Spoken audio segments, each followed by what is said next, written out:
Now, let us be very quiet for a moment. Not with the ears, not with the lips. Truth is never in the words. It is discerned between the lines. The physical ear cannot hear it. The physical tongue cannot utter it. Something within recognizes itself, or nothing happens at all.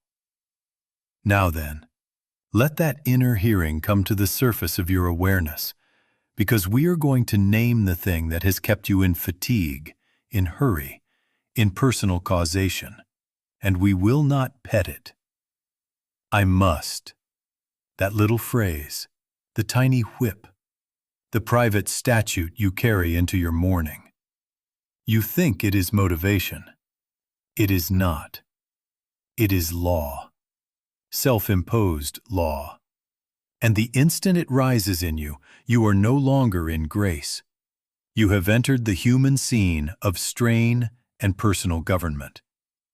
You have moved from being governed to managing, from spirit to schedule, from now to time. Grace has no must. Grace is government. It does not demand, it ordains. It does not strain, it is. My kingdom is not of this world. It isn't even an improved this world. It certainly is not a world of must.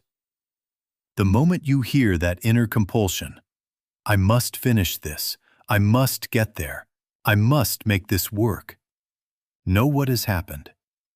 You have evacuated the kingdom for a calendar and a clock. You have accepted law where grace would be government. Do not protest. Do not tell me who taught you that. Nobody is punishing you. Nobody. Nobody. Not employers, not family, not the economy, not God. You write the ordinance. You pass the sentence. You wear the chains. This is a private legislation signed with your own name, enforced by your own fear. And you can lay it down. Not tomorrow. Now. We are not speaking sentimentally. We are making an experiment in this room. Take the phrase, I must, and feel what it does in your body. Say it within. I must finish. I must provide. I must heal. I must understand. What happens to your breath? Does it shorten? To your shoulders? Do they rise? To your stomach? Does it draw tight? And the mind? Doesn't time flood in? Tomorrow by noon. Next week by Friday. A vacuum opens, the minute from now in which you try to live, and you cannot. Can you live a minute from now? Try it. You cannot. Whenever the rose blooms, it is now. Notice also what I must does to supply. In that instant, you move into personal causation and the channel constricts. You begin to push the river and call that prayer. You begin to bargain with God and call it faith. It is nothing but law rehearsing itself inside you. So the question we will keep before us, without let-up, for the rest of this hour, is simple and merciless. What does I must do to your peace, to your body, to your supply, right now? Not the theory, your present state. Each time it appears, catch it, look it in the face, and acknowledge it for what it is, a taskmaster of your own making. Then be still a breath longer than you think you can. In that extra breath, that split second, something other than law waits. We will come to that. For now, see the whip. Call it by its right name. Refuse to sanctify compulsion. Return to now, and stay. Now then, let us draw the line without softness. There are two governments, two, Under law, you produce. Under grace, you are governed, guided, directed, supplied. It will do you no good to blur that line. The presence or absence of the inner phrase, I must, tells you immediately which jurisdiction you are in. I must is the seal of law. I must signs the warrant of personal responsibility. And the moment you accept personal responsibility for outcome, fear enters, because that I knows it cannot guarantee tomorrow. Fear is the confession, I am relying on me. That is all fear ever is. My kingdom is not of this world. It isn't even an improved this world. It isn't even a perfect this world. Accept that. Because the common mistake in rooms like this is hustling spirituality, taking holy words, affirmations, scriptures, techniques, and putting them in harness to pull the same old wagon of personal causation. Trying to make the human scene work better with spiritual tools. It will not do. Grace is not improvement. Grace is transition, a change of basis. From I cause to I am carried. From how do I fix this to what is already ordained. From law to government. There is no God in the strain scene. Do you hear that? Not with the ear. Let the inner sense say yes or no.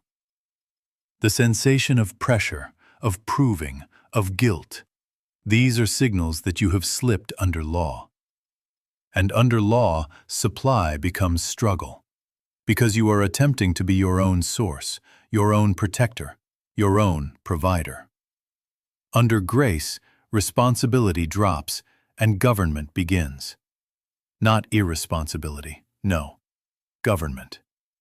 You relax the claim to outcomes, and the rhythm of life takes the initiative. Make it practical. The same outer act can proceed from two realms. You write the email under law. I must convince them. Shoulders up, breath clipped, mind on results. Or you write under grace. You stop one split second. You let the I recede. You listen. Words come or no words. A call instead. A delay. A new contact. And it proves itself because there is an absence of inner pressure and a rightness to the timing. You pay a bill under law. I must get the money by Friday. And dread testifies against you. Or you meet the bill under grace. Silence. The next step presents itself, perhaps an adjustment, a sale, an apology, a surprise credit. It is not your manufacture. It is government. Which government are you under in this moment? Not yesterday, not later this afternoon. Now. If there is fear, own the fact that you have enthroned a private I and placed upon it the entire weight of tomorrow. Do not decorate that. Drop the jurisdiction. One breath. A split second of declaiming. In that instant, the burden shifts, because in that instant, you have left this world for my kingdom. And in my kingdom, there is no must. There is only is. Guidance is. Direction is. Supply is. And action, when it appears, arrives without strain, without guilt, without proving, because the doer and the deed have been returned to government. Now, let us open the door you keep closed.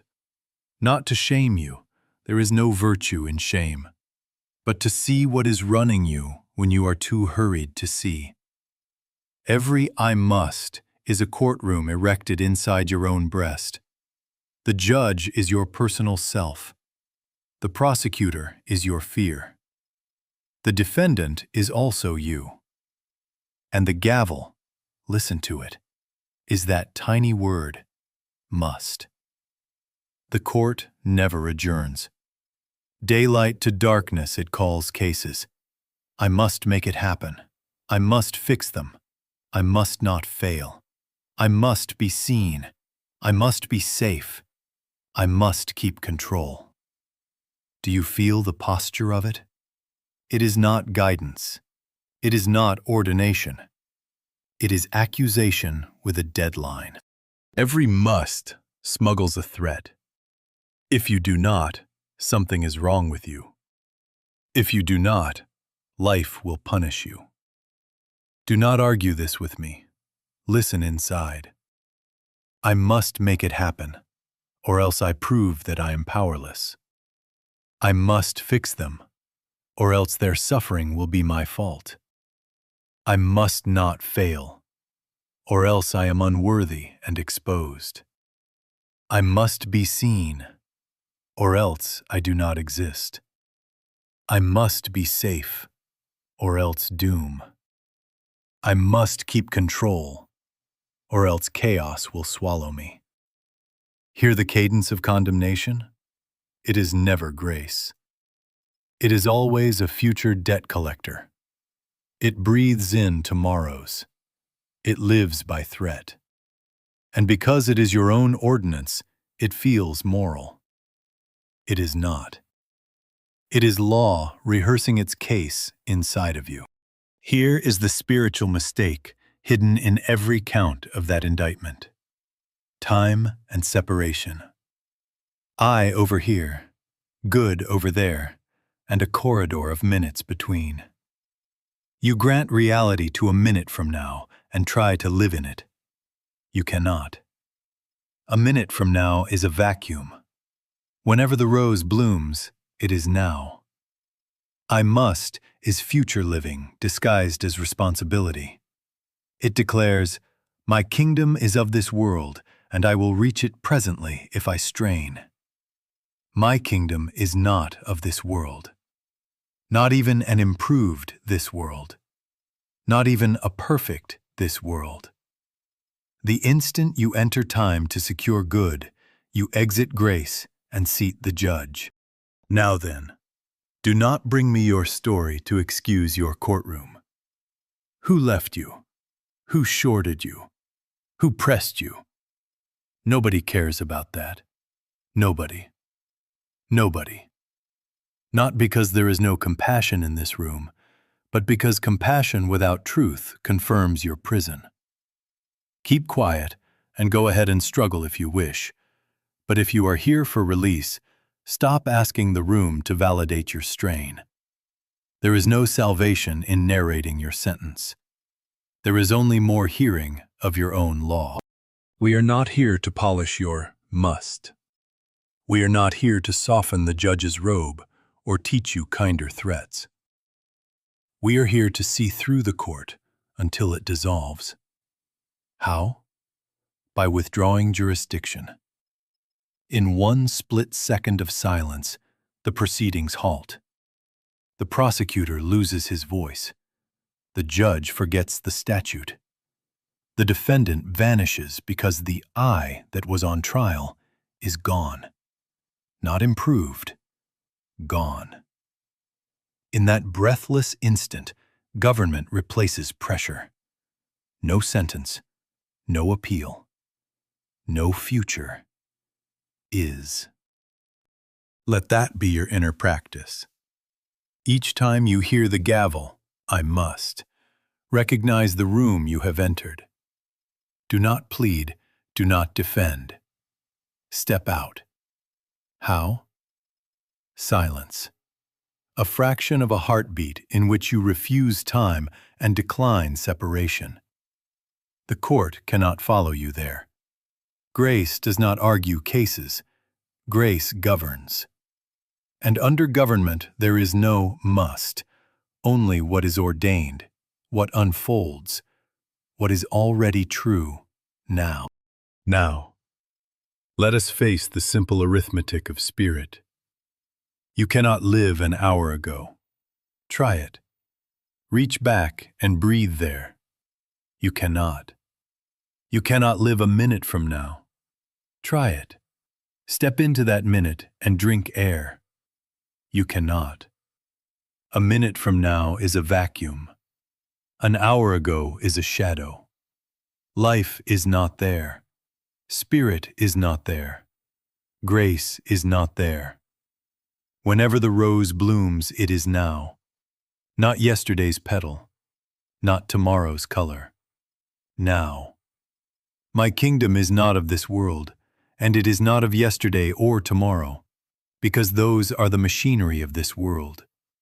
The kingdom is the eternal now, and outside of now you have only pictures, memories, forecasts, and fear. None of these are God. I must is a creature of time. It breathes deadlines. It eats outcomes. It sleeps on reputation. It wakes for security. It points ahead, by Friday, before they see, after I fix this. And in that pointing, it ejects you from grace, because grace cannot be entered later. Not later, not when. Now. Listen to your own usage of it. I must get the money. Future. I must keep them happy. Future. I must not lose standing. Future. I must be safe. Future. All of it living in a minute you cannot live. All of it attempting to pull divine life into a clock. It will not come. The minute you reach into time to secure good, you have stepped out of the kingdom and into self-government. And with self-government comes the deputies, proving, earning, worry. There is a different atmosphere entirely when the basis is now. I am, not I was, not I will be. I am, not later, not when, not after the email, not after the apology, not after the sale. I am. The rose blooms now. The tide turns now. The child takes a breath now. Supply is of that order. When supply appears, it appears now. When right action moves, it moves now. It does not procrastinate or predate. It does not lean on yesterday's scarcity or tomorrow's promise. It flowers in the exact instant you relinquish the need to harvest it from a future. You see, compulsion cannot survive without the fuel of time. Remove time, and I must loses oxygen. The judge in you can set all the dates he wishes. Without a tomorrow to threaten, his gavel hits air. The prosecutor can recite all the what-ifs. Without a past to indict and a future to punish, his case dissolves. In the now, there is no corridor for fear to travel. Only is. Government. Guidance without pressure. Action without hurry. Silence without vacancy. Now then, the consequence is certain and automatic. The instant you attempt to live in time, to plan your breath, to rehearse your apology, to earn your safety, to ensure your reputation, you have taken yourself out of grace and into the treadmill. Earning, proving, worrying, paying interest on a future that does not exist. And the proof is immediate. The body tightens, the mind chatters, the heart shortens its beat. That is not God.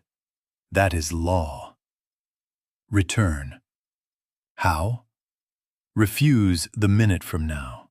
Refuse the hour ago. Let them be the vacuum they are.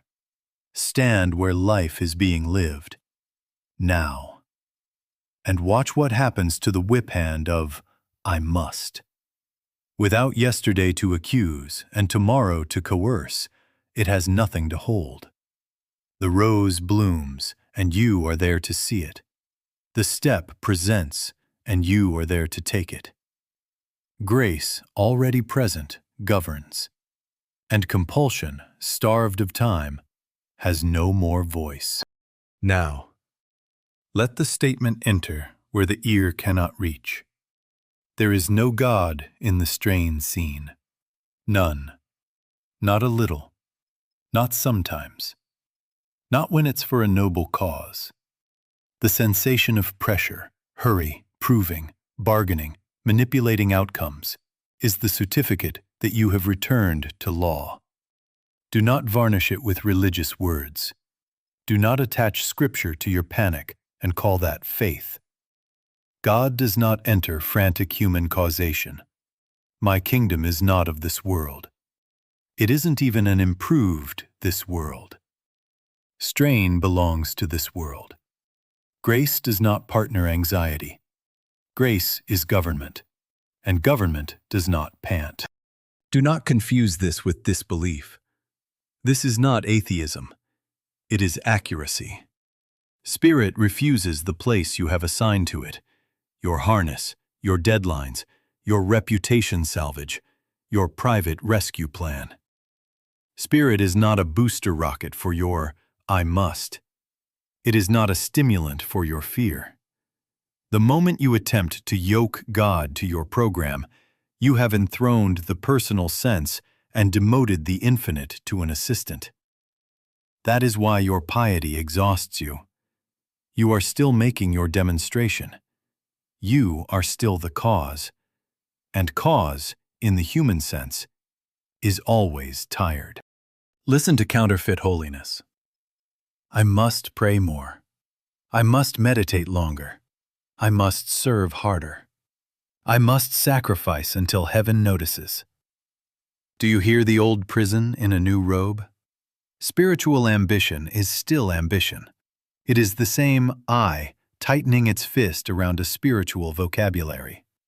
You can fast and fret at the same time, and the fret will tell you whose kingdom you are in. You can attend, donate, recite, and still live under law if the motive is to secure an outcome by personal effort. The result will be identical: a quickened pulse, a narrowed breath, a schedule kneeling at a private altar of fear. Make it immediate. In this room, in this instant, say within you, I must get this right. I must get free. I must not fail this teaching. Watch. Shoulders lift, jaw sets, chest shortens. Time rushes in to threaten. Now drop the word must. Let it fall like a pebble into water and do not follow it. Say nothing in its place. Do nothing. Notice.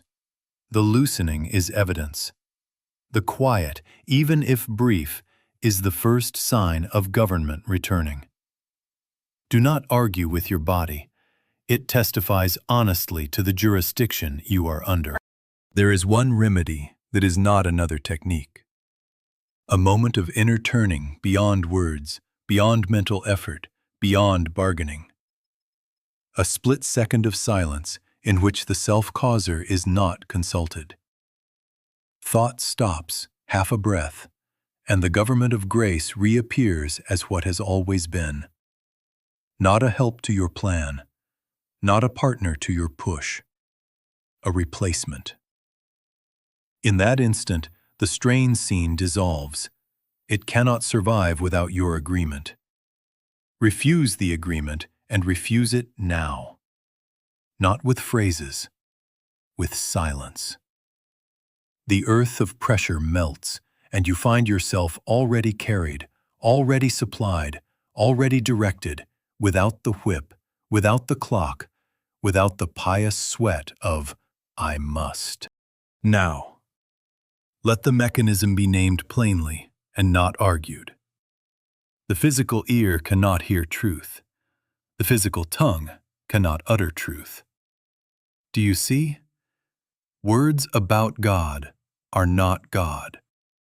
Thoughts about grace are not grace. Statements are scaffolding at best.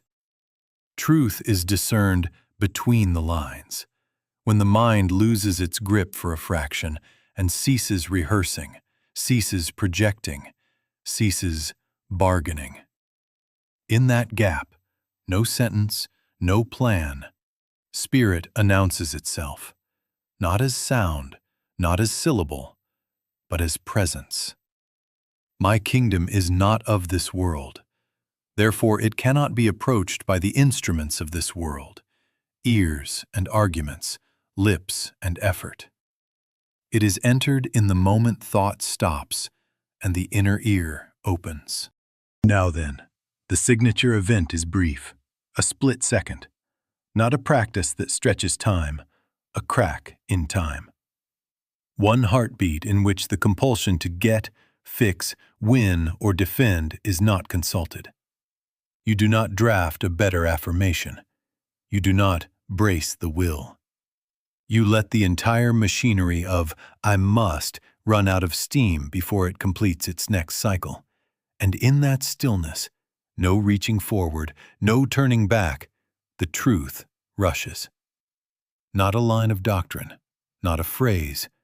The truth rushes as government felt, as a weight lifting that you did not lift, as direction present that you did not outline, as being that requires no defense. The earth of pressure melts. The atmosphere changes because jurisdiction changes. Law is not refuted. It is dismissed for lack of standing. Do not add to your must a necklace of holy words. That is still law in religious clothing. Silence is not a new technique in your toolkit. Silence is renunciation. It is the withdrawing of consent from the inner taskmaster. It is the refusal to answer the gavel. It is the end of pleading your case before your own court. You do not make the old self noble. You let it be without authority. And because "I must" is fed by your agreement, when you withhold agreement, it cannot stand. Here is your microstructure, precise and merciless. First, notice the must. Do not pretend it is not there. You will feel it in the breath, the jaw, the pace of thought. Second, pause. Let the phrase complete itself internally without obedience. Do not rush in to fix it with another thought. Third, drop into silence, half a breath beyond your habit. No projecting, no rehearsing, no finishing the sentence. Fourth, stay there, one instant longer than comfort, until you sense, even faintly, the shift. Weight moving off the shoulders, breath untightening, a softness around the sternum, the sense of being carried. That is government replacing drive. That is grace displacing law. Do nothing to preserve it. Do not bless it. Be in it. Now understand, silence is not passivity. This is the womb of right action. In that gap, the act to be taken is born without whip, without clock, without self-importance. It may come as a word to speak or not speak, as a call to make or cancel, as a bill to pay now or to renegotiate, as rest, as apology, as courage, as quiet. The mark of it is the absence of compulsion. It moves of itself with the dignity of is. And because it is born where there is no must, it does not create new debt in your soul when it is done. Practice this not by counting hours, but by refusing the next inner demand and entering the split second. 10 times today, 50, 100 if necessary. Each time the court adjourns. Each time the false governance weakens. Each time you feel more of what has always been true. There is a presence that governs, and you are under it now. Not later, not once you improve, not after the result. Now. In that now, the spell breaks. The taskmaster loses his voice. and the day begins to order itself without your lash. Now, there is a point. Not an idea, a point. Up to that point, you are a student of truth, collecting phrases, adjusting conduct, trying to make demonstrations, struggling to improve the scene, even practicing the silence as if it were an instrument you could play to coax outcomes. Then, at a specific moment in time and space, a change takes place inside you that no one outside of you can mark, yet you will never forget it. It may be at 10 o'clock in the morning while the kettle clicks. It may be at midnight when the house is still. It may be at 3 a.m. when you cannot sleep and finally stop bargaining. There is a breath, barely a breath, in which you are not the causer. And from that instant forward, something is altered that cannot be re-altered by will. Now then, how do you know it has happened? You relax, not as indifference, as surrender to government. The old responsibility for your life, which you had worn like armor and shackles, is taken off of you, as if by hands not your own. You find that you are not neglecting anything, and yet the whip has no handle to grab. You are present, alert, responsive. But the background tone of, I must secure, I must arrange, I must protect, is absent. You do not congratulate yourself. You do not announce it to the room. You simply notice that the compulsion to manage has been replaced by a quiet assurance that governs without your push. The inner language changes. The phrase, I must, recedes, as if it belonged to another era of your life. In its place, a simple recognition arises. I am, or better, is. Not I will be supplied, supplied is. Not I will be directed, direction is. Not I will find peace, peace is. There is no timeline attached to is, no corridor to run, no gavel to answer. My kingdom is not of this world. It isn't even an improved this world. Is does not live in a calendar. Is the atmosphere of grace. This does not remove you from the day. You still answer the phone. You still write the letter. You still change the tire, pay the bill, meet the child's eyes, keep the appointment. Only, the inner whip is missing. The hurry noose around the breath is gone.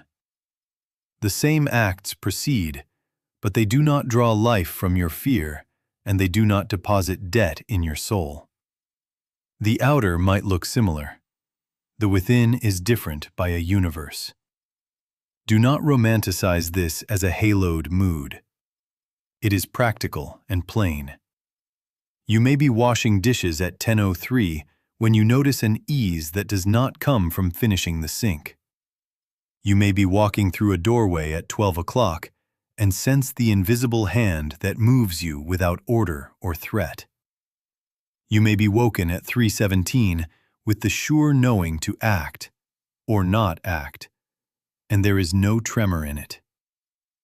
You are governed. Now, be honest with yourself. Until that point, you are a student, and there is no shame in that.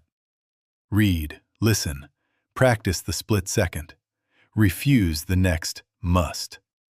But do not mistake accumulation for transition. Grace is not self-improvement strung together over weeks. It is a crossing, a discontinuity. And when it takes place, you do not need to shout it. The evidence is automatic, the sense of being carried where you had been pushing, the absence of inner trial where there had been a court. The word is replacing the whip of must. Nobody can give this to you. Nobody. Nobody. But in the instant you withdraw jurisdiction and consent to silence, it comes, as what already is. And from then on, living under grace is not a stunt you perform. It is natural government reasserting its rightful place as your life. Now, we must face the fact that compulsion is not neutral. It is a leak. It drains the channel of supply. The instant the phrase, "I must get, I must secure, I must make it happen," rises, you have set yourself as cause, and the flow that would have met you is forced to detour while you engineer outcomes. That detour feels like scarcity, not because supply is absent, but because receptivity is choked by your personal government. My kingdom is not of this world. It isn't even an improved this world. Supply in that kingdom is not produced.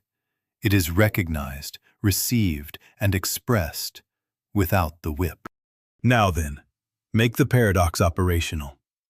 You do not earn by strain what is ordained by grace. You do not lift the ocean with a teaspoon. You stand still one split second, withdraw the claim of personal causation, and discover that supply was already at the door, sometimes as an idea, sometimes as a correction, sometimes as a sale, a forgiveness, a repricing, an unexpected timing, an introduction, a release. It arrives free of panic and carries its own rightness. You feel it.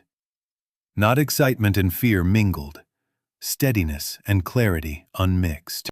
Think in principle. In mathematics, 2 and 2 is 4. You do not try to make it 4. You align with the principle, and the result appears without quarrel. In music, the tone rightly placed harmonizes. Forcing the throat does not produce pitch, it distorts it. So with supply.